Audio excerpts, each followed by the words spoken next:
ঢাকা বিশ্ববিদ্যালয় কেন্দ্রীয় ছাত্র সংসদ ডাকসু নির্বাচনের রোডম্যাপ প্রকাশ করেছে বিশ্ববিদ্যালয় কর্তৃপক্ষ।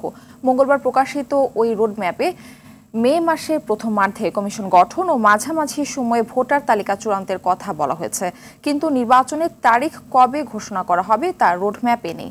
এর ফলে ক্ষোভ ও শঙ্কা জানিয়েছে ছাত্র সংগঠনগুলো।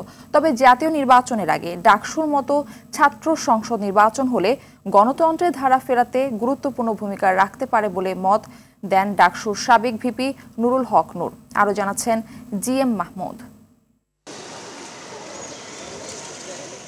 ঢাকা বিশ্ববিদ্যালয় কেন্দ্রীয় ছাত্র সংসদ ডাকসু বাংলাদেশের গণতান্ত্রিক চেতনা ও স্বাধিকার আন্দোলনের অন্যতম সূতিকাগার। গণতান্ত্রিক বাংলাদেশ গঠনে ভূমিকা রাখা এই ছাত্র সংসদ দীর্ঘ ২৮ বছর অচল থাকার পর ২০১৯ সালে নির্বাচনের মধ্য দিয়ে সচল হয়। এরপর প্রায় ৬ বছর পেরিয়ে গেছে। এখন আবার আলোচনায় ডাকসু নির্বাচন। অভ্যুত্থান পরবর্তী শিক্ষার্থীদের আকাঙ্ক্ষার প্রেক্ষিতে ডাকসু নির্বাচন নিয়ে মঙ্গলবার রোডম্যাপ প্রকাশ করে ঢাকা বিশ্ববিদ্যালয় প্রশাসন, যেখানে মে মাসের প্রথমার্ধে নির্বাচন কমিশন গঠন এবং মাসের মাঝামাঝি সময়ে ভোটার তালিকা প্রস্তুতের কথা বলা হয়। কিন্তু দিন তারিখ নিয়ে সুনির্দিষ্ট কিছু বলা হয়নি, যা নিয়ে ক্ষোভ ছাত্র সংগঠনগুলোর। গণতান্ত্রিক রাজনৈতিক পরিবেশ সৃষ্টি করার জন্য প্রতিনিয়ত প্রশাসনকে আমরা বারবার বলে যাচ্ছি, অন্য যে কোনো সংগঠন থেকে এখনো পর্যন্ত ডাকসু নির্বাচন করার জন্য বাংলাদেশ জাতীয়তাবাদী ছাত্রদল এগিয়ে। যদি ডাকসু নির্বাচন না দেওয়ার কোনো তালবাহানা করা হয়, আমি বলতেছি যে আমি ঢাকা বিশ্ববিদ্যালয়ের শিক্ষার্থীদেরকে সাথে নিয়ে ডাকসু নির্বাচন আদায় করার জন্য আমি সর্বোচ্চটুকু দিয়ে আমি চেষ্টা করব। পরিবেশের দোহাই দিয়ে, সিকিউরিটির দোহাই দিয়ে ডাকসু নির্বাচন পিছিয়ে দিয়ে ছাত্রদেরকে আরও একবার বঞ্চিত করার এই পায়তারা চলবে না।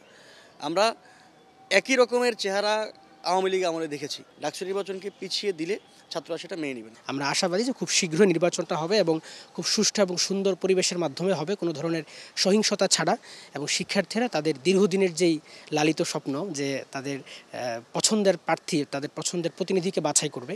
যেহেতু এটি ৫ বছর হয়নি, এটি যদি আরও ২-৪ মাস ৬ মাস বাড়তি সময় লাগে আমাদের কোনো আপত্তি নেই, কিন্তু যেই গঠনতান্ত্রিক প্রক্রিয়া, সেই গঠনতান্ত্রিক প্রক্রিয়া বিষয়ে আমরা কোনো ধরনের আপোষ করব না। প্রত্যেক ছাত্র সংগঠনেরই যেমন চাওয়া সুন্দর ও সুষ্ঠু ডাকসু নির্বাচন, তেমনি সাধারণ শিক্ষার্থীরাও চান রাজনৈতিক লেজুর বৃত্তির বাইরে অংশগ্রহণমূলক নির্দলীয় ডাকসু নির্বাচন। এখন যেহেতু ইন্টারিম গভর্নমেন্ট আছে এবং গভর্নমেন্ট হচ্ছে কোনো একটা দলের নির্দিষ্ট পক্ষপাতিত্ব করছে না, সেজন্য শিক্ষার্থীরা চাচ্ছে যে ডাকসুটা তাড়াতাড়ি হলে একটা ক্লিন নির্বাচন হতে পারবে, অর্থাৎ মানে সকলে কোনো ভোট চুরি ছাড়া বা অন্য কোনো ইনফ্লুয়েন্স ছাড়া শিক্ষার্থীরা তাদের ডিরেক্ট যে মতামতটা সেই ভিত্তিতে আর কি তারা তাদের প্রার্থী নির্বাচন করতে পারবে।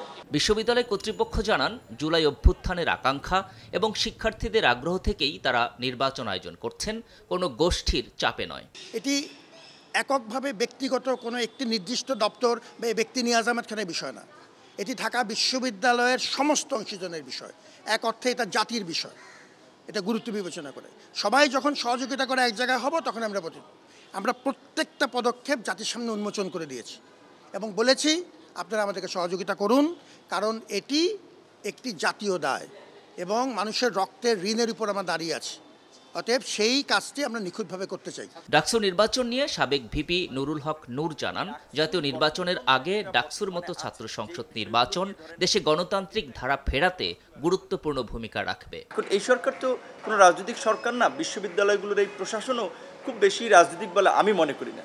তো তাদের প্রতি আমাদের আবেদন থাকবে যে এই ক্যাম্পাসগুলোতে একটা গণতান্ত্রিক চর্চার পরিবেশ তৈরি করার জন্য, নতুন নেতৃত্ব তৈরি করার জন্য এবং শিক্ষার্থীদের মধ্যে গণতান্ত্রিক মূল্যবোধের বিস্তারের লক্ষ্যে ছাত্র সংসদ নির্বাচনগুলো যেন প্রতি বছর হয়। এই ক্ষেত্রে ছাত্র সংগঠনগুলোকে আমি মনে করি ইতিবাচক হতে হবে। শতবর্ষী এই বিশ্ববিদ্যালয়ে এখন পর্যন্ত ৩৭ বার ছাত্র সংসদ নির্বাচন হয়েছে, যার মধ্যে মাত্র ৮ বার হয়েছে স্বাধীন বাংলাদেশে। সবশেষ অনুষ্ঠিত নির্বাচনের মেয়াদও পেরিয়ে গেছে আরও ৫ বছর আগে। তাই ডাকসু আবার সচল হবে এবং প্রশাসনে নিশ্চিত হবে ছাত্র প্রতিনিধিত্ব, এমনটাই প্রত্যাশা শিক্ষার্থী সহ সংশ্লিষ্ট সবার। GM Mahmud, RTV, Dhaka.